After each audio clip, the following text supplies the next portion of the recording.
Dear students, पिछले video में हमने कंस्ट्रक्टर के दो टाइप देखे। एक वीडियो में देखा डिफ़ॉल्ट कंस्ट्रक्टर, दूसरा देखा पैरामीटराइज कंस्ट्रक्टर दूसरे वीडियो में। इनको देखने के लिए आई बटन प्रेस करें और जाकर देखें। अब तीसरे टाइप का कंस्ट्रक्टर रह गया है जो है कॉपी कंस्ट्रक्टर। लेकिन कॉपी कंस्ट्रक्टर को समझने से पहले मेरे को दो चीज़ें आनी चाहिए। एक तो ओवरलोडिंग ऑफ कंस्ट्रक्टर्स और दूसरा आना चाहिए ऑब्जेक्ट कैन बी पास्ड। तो ऑब्जेक्ट कैन बी पास तो मैं टॉपिक पढ़ा चुका हूँ पिछले वीडियोस में। आई बटन प्रेस करके उसको भी आप देख सकते हैं। उसके बाद में आप जो एक और टॉपिक चाहिए वो चाहिए ओवरलोडिंग ऑफ कंस्ट्रक्टर्स। तो इस वीडियो में जो मैं डिस्कस करूंगा वो होगा overloading of constructor. Overloading of constructor का एक्चुअल मीनिंग क्या है? देखो, ओवरलोडिंग ऑफ फंक्शन मैं पढ़ा चुका हूँ। और ओवरलोडिंग ऑफ फंक्शन मतलब एक नाम एक से ज़्यादा फंक्शंस के लिए यूज़ किया जाएगा, ये था फंक्शन ओवरलोडिंग। अब क्वेश्चन ये फिर कंस्ट्रक्टर ओवरलोडिंग क्या है? तो कंस्ट्रक्टर ओवरलोडिंग से पहले एक बात करनी है। बोर्ड पे आप देख रहे हो, मैंने लिखा भी है, since constructor is a special type of function.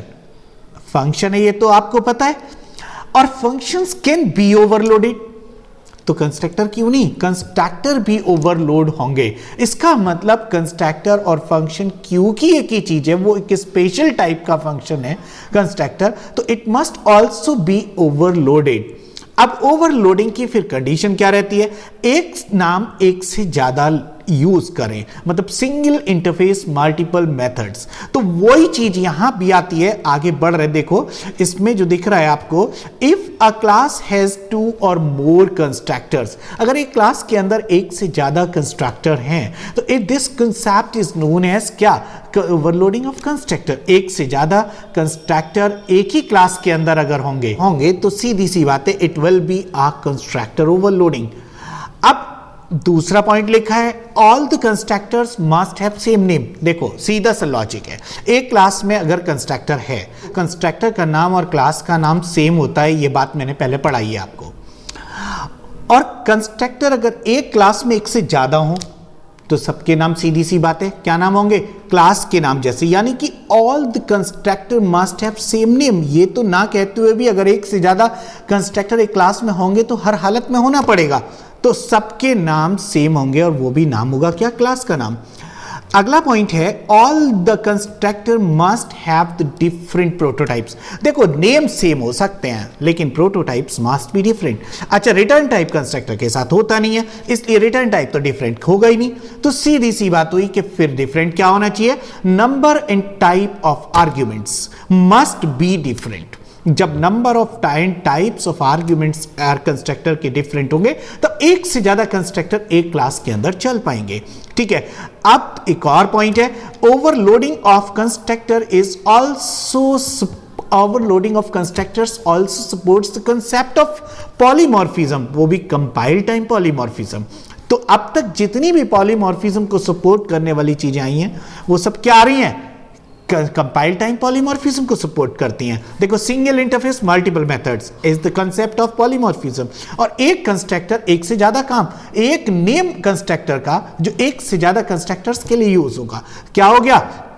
Polymorphism. तो ठीक है, फिर एग्जांपल लेके चलते हैं। एक प्रोग्राम में आपको दिखाता हूं।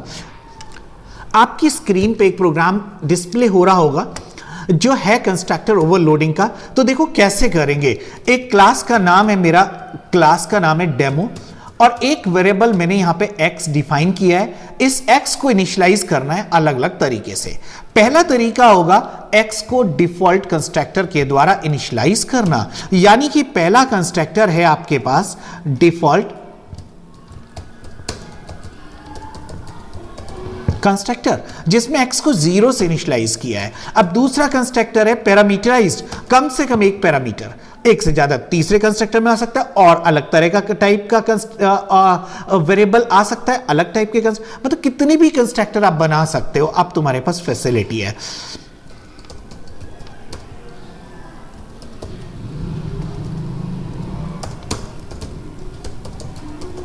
पैरामीटराइज्ड कंस्ट्रक्टर, तो देखो इसमें x को काय से इनिशियलाइज किया? x को इनिशियलाइज किया with the help of p। तो p भी एक यूजर से मिली हुई वैल्यू होगी। कैसे मिलेगी अभी देखेंगे। शो एक फंक्शन है जो x की वैल्यू को शो करेगा। आगे बढ़ते हैं।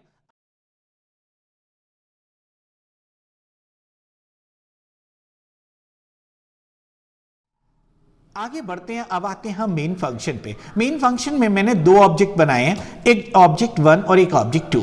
ऑब्जेक्ट 1 के द्वारा जब कंस्ट्रक्टर चलेगा तो डिफॉल्ट वाला चलेगा, यानी कि ऑब्जेक्ट 1.x की वैल्यू होगी 0।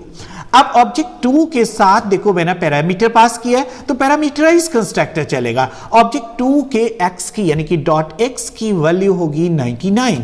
ठीक है, object 1.show and object 2.show both का इन्वोकिंग ऑफ द फंक्शन, दोनों लाइनें अलग अलग वैल्यू शो करेंगी। पहले वाली क्या शो करेगी 0 और दूसरा वाला क्या शो करेगी 99। तो प्रोग्राम का आउटपुट एग्जीक्यूट करके देखो 0 एंड 99। तो इस तरह से हम कह सकते हैं एक कंस्ट्रक्टर किस तरह से ओवरलोड होता है। ठीक है, इसका यूज करते हुए हम अपने अगले वीडियो में आपको मिलते हैं एक टॉपिक कॉपी कंस्ट्रक्टर के साथ में। तो कॉपी कंस्ट्रक्टर में इसका यूज होगा। ठीक है, तब तक wish you all the best.